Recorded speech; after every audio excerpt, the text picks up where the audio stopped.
We have shown in our series so far the full extent of the falsehoods, the mendacities, the hate-mongering, and warmongering that fill the chapters of Muhammad's Quran. To understand the reasons for all of the above characteristics, we must understand Muhammad's background, which would explain his psychological profile. You are correct, of course, since to fully understand Muhammad, his sayings and his deeds, one must study his formative life and his experiences as he grew up. Everything he did in his life depended entirely upon his upbringing and the influences of the people who took care of him as he matured. Muhammadans tell us all kinds of myths and fairy tales about the childhood of their religious founder Muhammad. The reality is that these are no better than make-believe stories and fables old women tell their grandchildren. Unfortunately, these stories have been adopted into the mainstream of Muhammadan Islam as irrefutable fact. Abd al-Muttalib was Muhammad's grandfather from the Quraysh tribe in Mecca. He traded with Syria and the Yemen and had obtained certain profitable privileges at the pagan shrine of Mecca. It was he who supplied the pilgrims with food and water. He had a number of wives from different tribes who gave him 10 sons, Muhammad's father and uncles, as well as 6 daughters. One of these children was Abdullah. His father, no doubt seeking an alliance with the clan of Banu Zuhra, asked for the young Amina bint Wahb as a bride for his son. Muhammad was the first and only child of this marriage. Muhammad's father Abdullah died either during his wife's pregnancy or shortly thereafter. He left his wife very little, only 1 slave, 5 camels and a few sheep. Amina gave her son to a suckling woman called Halima. Amina died later when Muhammad was only 6 years old. Islamic myths about Muhammad. Nothing is known for certain about Muhammad's childhood. The void was gradually filled with legends that grew ever more beautiful and edifying with the passage of time. Even the earliest and most moderate accounts must be treated with great caution and suspicion. When Muhammadan Islam became the religion of a powerful empire, precepts were needed to regulate social life. Divergent opinions and interests naturally existed. Political parties also grew up, centered around Muhammad's family and companions. In addition, a great many people, impelled by curiosity, piety, or even historical interest, demanded information about Muhammad's life. Men began to appear who were professional repositories of traditions, actually inventors of stories. They would spread a tale to satisfy this curiosity or that piety, or to provide a ruling as occasion demanded. For Muhammad's deeds and sayings had an exemplary value. Like the modern historians, the keepers of tradition were expected to quote their sources. But these were oral ones. Such a story came from such a one, who in turn heard it from another, and so on all the way back to one of Muhammad's contemporaries who had seen him or had heard him say it. It was, of course, a very simple matter to make up false traditions, the Arabic word hadith meaning narratives, to support one's own party or opinion. The Muhammadan records show that the great Arab historians and jurists knew this perfectly well. They tried to do away with the false traditions, those, for example, where the chain of authority cited was manifestly impossible. But they made no claims to any degree of certainty. Instead, they were content to repeat contradictory traditions on the same subject, one after the other, quoting their sources for each. It was up to the reader to decide which one he liked to believe. But Allah knows best, they would often add. The oldest collections of historical traditions available to us date from about 125 years after Muhammad's death. Much imagination had gone to work in the meantime, and yet many facts can be established. As the parties who differ most widely are agreed on the main events of Muhammad's life. Unfortunately, there are many points on which we are very far from certain. In particular, it is clear that extremely little was known about the early years of Muhammad's life, and that much has been made up about it. According to the Qurayshites' custom, the young Muhammad had a nurse from a nomadic clan.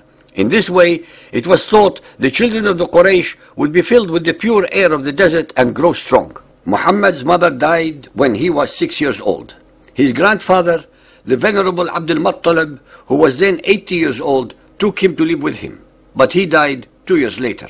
Muhammad was then taken by one of his uncles, Abu Talib. He was a merchant in comfortable circumstances and is said to have been the person who took over the leadership of the Hashim clan. Muhammad seems to have remained a bachelor for longer than was usual among his people. This is virtually all we know about the childhood and young manhood of Muhammad, at least from the earliest sources before the proliferation of legends and myths of all kinds grew out of all reasonable control. No matter what the facts of his upbringing are, what we have on hand is more than enough to build a realistic picture of Muhammad's childhood and upbringing. It is clear that from the very beginning he did not have an auspicious start to life. Muhammad was totally deprived of any parental love and affection, as well as the security and warmth of belonging. Neither his soul nor his body were properly nourished. He was not necessarily attended to when he cried. He did not get picked up, hugged, cuddled, and sweet loving words whispered in his ears. He did not have a father figure to love him, guide him, play with him, and make him feel protected and secure. He did not have the love and warmth of his mother's body and sense of belonging that every child needs. It is impossible for a surrogate mother, a grandfather, or an uncle to show as much love, affection, understanding, and comprehension of a child as a father and mother. Any child growing under these desolate spiritual and physical deprivations cannot and will not mature into a humane and normal human being. Muhammad ended up as a spiritually empty vessel with no understanding of love, compassion, or mercy. His condition in modern medical terms is that of pathological narcissism. In verse after verse in the Quran, it is always towards Muhammad that they point. Allah is only used as the divine threatening whip to put his followers in line.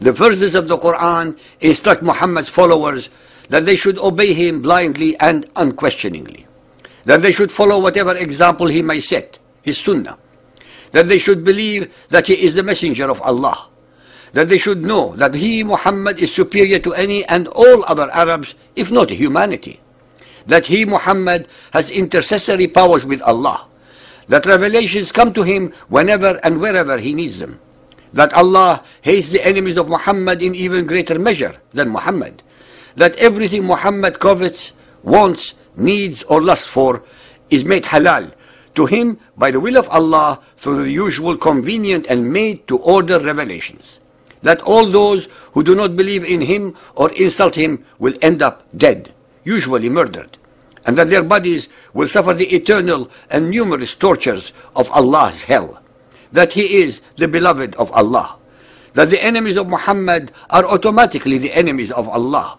There is no difference in the association, that even the gossip of his wives is monitored by Allah, that he is in touch with the angel Gabriel a lot of the time, especially when a necessary revelation is required, that those who die fighting at the behest of Muhammad will go to a paradise full of sensual and carnal pleasures, with males or females infinitely more rewarding than anything on earthly life.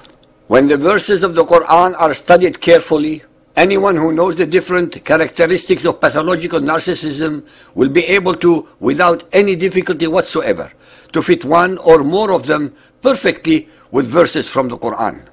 It is inconceivable that any omniscient, compassionate, and merciful God would have revealed all the anomalies, inconsistencies, incongruities, contradictions, misinformation, grammatical errors, disinformation, absurdities, and mendacities that fill the verses of the Quran. All these facts can be fully and easily explained the moment the listener comes to the only logical conclusion possible, that every letter, every word, every verse ayah, and every chapter surah in the Quran are the product of Muhammad's own imagination, his alter ego, but cleverly projected into the unsuspecting mouth of Allah, the supreme rock god of pagan Mecca, embedded in the corner wall of the Kaaba called the Black Stone. Hence, Allah, the rock god of pagan Arabia and the Quran, is not and cannot be the god of Israel, of Christianity, of Zoroaster, or anybody else. Neither could a rock reveal anything to anyone. The conundrum is now immediately and very logically resolved. The Quran is not divine. Muhammad, Allah, Gabriel, and Satan are all one and the same, Muhammad himself.